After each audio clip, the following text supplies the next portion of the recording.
ఇవి కూడా సగరాలు కూడా చాలా లాంగ్ హెయిర్తో తీసుకొచ్చామండి. కావాలన్న వాళ్ళైతే బుక్ చేసుకోండి. చాలా లాంగ్ అంటే చాలా లాంగ్.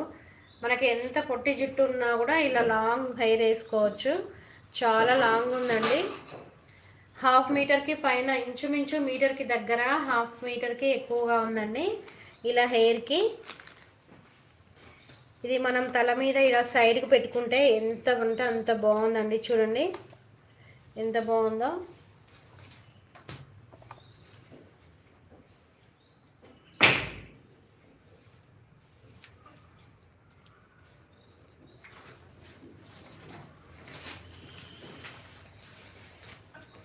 మంచి షైనింగ్తో, స్టార్స్ వచ్చేసి మంచి షైనింగ్తో చాలా అంటే చాలా బాగుంది. ఇలా మనం సైడ్ కూడా పెట్టుకోవచ్చు అండి. వన్ సైడ్ కూడా మనం షిగలాగా వేసుకొని కూడా వన్ సైడ్ పెట్టుకుంటే కూడా చాలా